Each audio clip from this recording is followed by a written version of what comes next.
नमस्कार मित्रांनो. मेष राशीचा पती आणि सिंह राशीची पत्नी समजा विवाह बंधनात असतील, तर त्यांच्यामध्ये घटस्फोटाची कारणं नेमकी कोणती असू शकतात? अशा कोणत्या गोष्टी आहेत, की ज्या महत्त्वाच्या आहेत? कुंडलीमध्ये असे कोणते योग आहेत, की जे पाहण्यायोग्य आहेत? या सर्व संदर्भातली खुलासेवर चर्चा आपण या व्हिडिओमध्ये करणार आहोत. सुरुवातीला डिव्होर्स का होतो किंवा घटस्फोट का होतो? साधारणतः आपण विचार करतो, की यामागे पैशाचं कारण असेल, आर्थिक कारण असेल किंवा सामाजिक कारण असेल किंवा दोघांचे जे एज्युकेशन बॅकग्राऊंड असेल किंवा सोशल इमेज ज्याला आपण म्हणतो, अशा प्रकारची काही कारणं असतील. परंतु मुळात ही कारणं तशी अजिबात नसतात. सगळ्यात पहिलं आणि महत्त्वाचं कारण, की ज्याला फार महत्त्व आहे, ते म्हणजे तुमचं सामंजस्य किंवा तुमची अंडरस्टँडिंग लेव्हल कशी आहे, तुमच्यामध्ये फ्लेक्सिबिलिटी किती आहे, ही गोष्ट अतिशय महत्त्वपूर्ण राहील. तुमचा स्वभाव आहे, तो जाणून घेणं अत्यंत महत्त्वाचं आहे. बऱ्याच वेळेला आपल्याला ठाऊक नसतं, की आपले जे वैवाहिक जोडीदार आहेत, त्यांचा नेमका स्वभाव कशा प्रकारचा आहे, त्यांच्या आवडी कशा प्रकारच्या आहेत, जीवनाकडे बघण्याचा दृष्टिकोन कसा आहे, त्यांच्या अपेक्षा नेमक्या काय आहेत. आणि बऱ्याच वेळेला आपल्याला स्वतःबद्दल सुद्धा ठाऊक नसतं, कारण आपण स्वतःचं आत्मावलोकन तसं केलेलं नसतं. याकरताच जे स्वभाव विशेष आहेत किंवा स्वभाव गुणधर्म आहेत, हे जाणून घेणं महत्त्वपूर्ण राहील. याकरता सगळ्यात पहिल्यांदा आपण मेष राशीचा जो पती आहे किंवा पुरुष आहे, त्यांच्या स्वभावाबद्दल थोडासा विचार करू. मेष राशीबद्दल सांगायचं झालं, तर कालपुरुषाच्या पत्रिकेमध्ये प्रथम स्थानामध्ये येणारी रास आहे. पुरुष रास आहे. या राशीचा जो स्वामी आहे तो मंगळ आहे.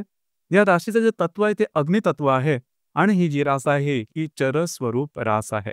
या राशीमध्ये सगळ्यात पहिली आणि महत्त्वाची गोष्ट जी जाणवते तो म्हणजे जबरदस्त आत्मविश्वास आणि शक्ती. ही जबरदस्त या राशीमध्ये दिसून येते किंवा या राशीच्या पुरुषामध्ये. इथे एक गोष्ट लक्षात घ्या. एक तर ही राशी आहे ती संपूर्ण पुरुष तत्वाची आहे. या राशीचा जो स्वामी आहे मंगळ, हा सुद्धा अग्नितत्वाचा किंवा पुरुष तत्वाचा आहे. आणि अशा प्रकारची रास जर का एखाद्या पुरुषाची असेल, तर साधारणतः त्यांच्यामध्ये हे जे तत्व आहे अग्नितत्व, हे जबरदस्त दिसून येतं. आणि हे अग्नितत्व तत्व सुद्धा चर स्वरूपाचं आहे, स्थिर असं नाही आहे, म्हणजे वाढणारं आहे. त्यामुळेच ह्या ज्या व्यक्ती असतात त्या बऱ्याच प्रमाणात ऍक्टिव्ह असतात.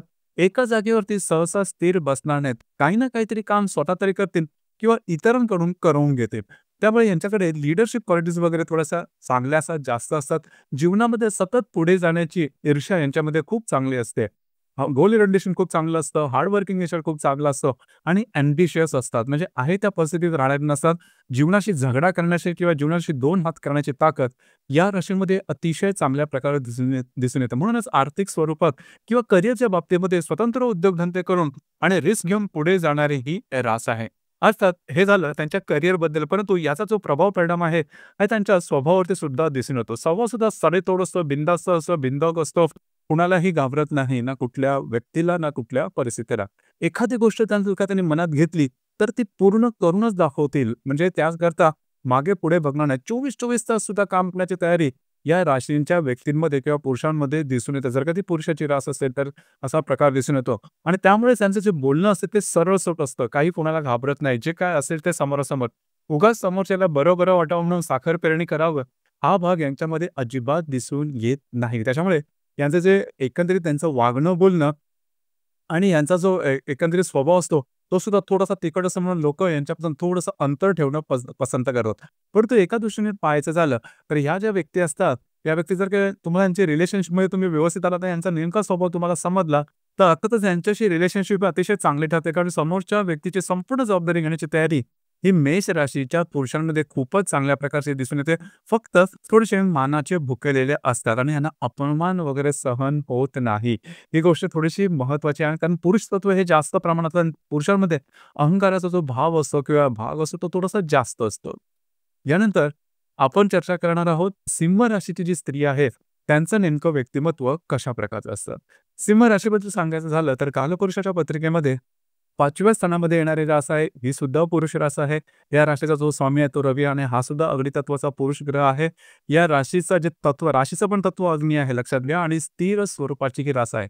इथे जो अग्नी आहे तो स्थिर स्वरूपाचा आहे. म्हणजेच या राशीच्या ज्या स्त्रिया असतात त्या वैचारिक असतात, विचार करून निर्णय घेणाऱ्या असतात. जसं की मेष राशीच्या पुरुषांमध्ये निर्णय क्षमता चांगली असते, विचार न करताच बऱ्याच वेळेस निर्णय घेतात. आधी कृती मग विचार असा भाग दिसून येतो. परंतु सिंह राशीच्या स्त्रियांमध्ये हा भाग दिसून येत नाही. परंतु स्टर्डीनेस ज्याला आपण म्हणतो, एखादी गोष्ट मनात घेतली तर ती पूर्ण करून दाखवायची. मग त्याच्यामध्ये वाट बघणं किंवा थोडासा विचार करणं वगैरे हा प्रकार असतो. मात्र एखादी गोष्ट कितीही किचकट असली तरी ती लावून धरणं हा भाग सिंह राशीच्या स्त्रियांमध्ये खूप चांगल्या प्रकारचा दिसून येतो. आणि मितभाषी असतात. लक्षात घ्या, नॉर्मली आपण स्त्री वर्ग असतो, यांना शेअरिंग करायला आवडतं, बोलायला आवडतं. सिंह राशीच्या स्त्रीला तसं जास्त बोलायला आवडत नाही. म्हणजे बोलतील त्या कम्युनिकेट सुद्धा करतील आणि खूप चांगल्या प्रकारे बोलतील. इथे एक गोष्ट यांच्या बाबतीत खूप चांगली असते, जी की तुम्हाला समजून घेणं गरजेचं आहे. जर का तुम्ही यांना रिस्पेक्ट दिला, तर यांच्याकडून सुद्धा तुम्हाला अतिशय उत्तम अशा प्रकारचा रिस्पेक्ट मिळेल. लक्षात घ्या. कारण ही सुद्धा रास मुळातच ही जी रास आहे, राजेशाही थाटाची रास आहे. त्याच्यामुळे रिस्पेक्ट द्या आणि रिस्पेक्ट घ्या. हा भाग याच्यामध्ये खूप महत्त्वाचा असतो. यांचा राहणीमान अतिशय सुव्यवस्थित, नीटनेटकं, टापटीप असतं आणि ब्रँडेड कपडे घालणं किंवा ब्रँडेड लाईफस्टाईल असणं हे नाव आवडतं. अधिभौतिक सुखाची आवड दोन्ही राशीमध्ये दिसून येते. म्हणजे मेष राशीमध्ये आणि सिंह राशीमध्ये. मुळातच या ज्या दोन्ही राशी आहेत, या त्रिकोणी योगामध्ये येणाऱ्या राशी आहेत. त्याच्यामुळे बऱ्याचशा यांचे जे दृष्टिकोन असतात जीवनाकडे, राहणीमान किंवा बाकीच्या आपण स्वभावता या ज्या राशी आहेत, त्या बऱ्याचशा सारख्या असतात. दुसरी महत्त्वाची गोष्ट म्हणजे या राशीला सुद्धा म्हणजे त्यांचा अपमान केलेला आवडत नाही आणि महत्त्वाची गोष्ट म्हणजे या राशीच्या बाबतीत जर जस्ट म्हणजे ह्या स्त्री आहेत म्हणून जर का तुम्ही यांच्याकडे वेगळ्या दृष्टीने बघितलं, की स्त्री वर्गाने थोडंसं ॲडजस्ट केलं पाहिजे, बॅकफूटला आलं पाहिजे, हा भाग यांच्यामध्ये दिसणार नाही. पुरुषाच्या खांद्याला खांद्याला लढणारी ही रास आणि सगळ्यात महत्त्वाचं म्हणजे घरच्यापेक्षा घरच्या बाहेर आपली मर्दुकी गाजवणारी रास आहे. खास करून या राशीच्या ज्या स्त्रिया त्यांना करिअरच्या बाबतीत फार पुढे गेलेले दिसतात किंवा एखाद्या गोष्टीची जबाबदारी घेणं आणि ती पूर्ण करून दाखवणे हा भाग या राशीच्या स्त्रियांमध्ये खूप चांगल्या प्रकारे दिसून येतो. म्हणून सिंह राशीच्या स्त्रियांना घरगुती काम, घरातलं काम किंवा चुलीवरचं काम वगैरे हा भागामध्ये जास्त कसा काय इंटरेस्ट नसतो. ते त्या ज्या स्त्रिया आहेत त्या घराच्या बाहेर आपली मर्दुकी गाजवतील किंवा आपला अधिकार योग्य होतील. हा भाग अतिशय महत्त्वाचा आहे. आणि दोन्ही राशीमध्ये आतापर्यंत तुम्ही बघितलं असेल, की एक जी गोष्ट आहे, ती दोन्ही राशीमध्ये कॉमन आहे. ती म्हणजे स्वतःचा आब सांभाळणं. आता इथे लक्षात घ्या, की पती-पत्नीच्या नातेसंबंधामध्ये साधारणतः पती हा पौरुषत्व या हिशोबाने थोडासा स्त्रीकडे वेगळ्या दृष्टीने पाहतोच, किती काही झालं तरी पण. पण जर का त्याने स्वतःच्या म्हणजे स्त्रीला म्हणजे सिंह राशीच्या पत्नीला व्यवस्थित समजून घेतलं आणि तिला सुद्धा मान दिला, तर अर्थातच ही जी स्त्री आहे, ती तुमच्यासाठी काहीही करायला तयार होईल. आणि ही गोष्ट खूप महत्त्वाची आहे. तुमची संपूर्ण जबाबदारी घेईल किंवा संपूर्ण घराची जबाबदारी घेऊन पुढे जाण्याची जी गोष्ट आहे, ती सुद्धा सिंह राशीच्या स्त्रींमध्ये खूप चांगल्या प्रकारे दिसून येते. आता इथे 2-3 गोष्टी आणखीन थोड्याशा महत्त्वाच्या आहेत. त्या म्हणजे नक्षत्र. कारण नक्षत्र सुद्धा तेवढीच महत्त्वाची असतात. मेष राशीबद्दल सांगायचं झालं, तर मेष राशीमध्ये एकूण 3 नक्षत्र येतात. अश्विनी, भरणी आणि कृत्तिका. पैकी अश्विनी नक्षत्राचे जे पुरुष असतात ते बऱ्याच प्रमाणात ॲक्टिव्ह असतात. एखादी गोष्ट करायची, मग ते कोणताही मागचा पुढचा विचार करत नाही. नंबर 1 वर राहणं पसंत राहतं आणि थोडंसं कॉम्पिटिटिव्हनेस यांच्यामध्ये दिसतो. पेशन्स फारच कमी असतं. झटपट, पटापट गोष्टी झाल्या पाहिजे हा भाग असतो.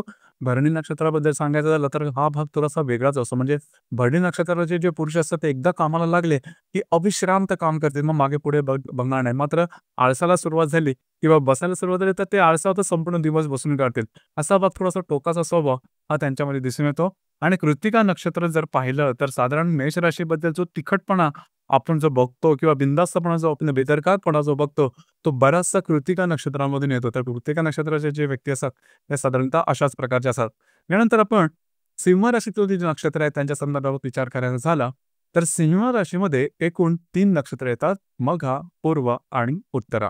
मघा नक्षत्र आहे हे संपूर्ण सिंह राशीचं द्योतक आहे.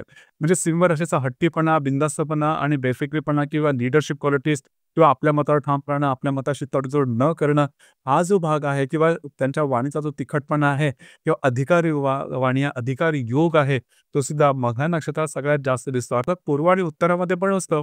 परंतु पूर्व आणि उत्तरा नक्षत्रामधले ज्या व्यक्ती असतात, त्या थोडंसं ॲडजस्ट करायला तयार असतात. खास करून पूर्व नक्षत्रातल्या. आणि पूर्व नक्षत्रातल्या ज्या स्त्रिया असतात खास करून यांना म्हणजे उंची राहणीमानाची आवड असते आणि अधिभौतिक सुखाची यांना आवड असते आणि ते त्यांना मिळतं सुद्धा. तर साधारण या दोन्ही राशीमधल्या जर अतिशय महत्त्वाची गोष्ट सांगायची झाली, तर एकमेकांना मान देणं हे खूप महत्त्वाचं आहे.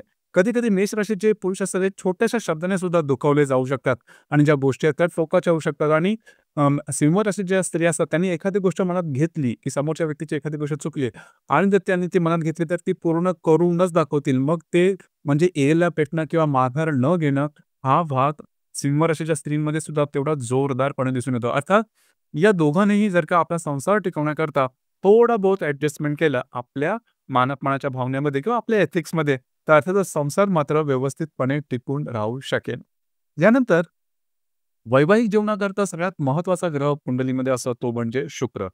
शुक्र जर का मंगळाच्या केंद्र किंवा प्रतियोगात असेल, शनी, हर्षल, राहू, नेपच्यून यांच्या युती केंद्र प्रतियोगात असेल, तरीसुद्धा डिव्होर्स होण्याचे चान्सेस थोडेसे जास्त बनतात. याचप्रमाणे नक्षत्रसुद्धा शुक्राची महत्त्वाची आहेत. म्हणजे शुक्र जर का कृत्तिका नक्षत्रात असेल, आश्लेषामध्ये असेल, मघामध्ये असेल, धनिष्ठामध्ये असेल, विशाखा, ज्येष्ठा, मूळ या नक्षत्रात जरी असेल, तरी डिव्होर्सचा संदर्भ जास्त प्रमाणात होतो. पती-पत्नीमध्ये मतभेद, मतवैचित्र हा भाग जो आहे तो जास्त प्रमाणात होतो.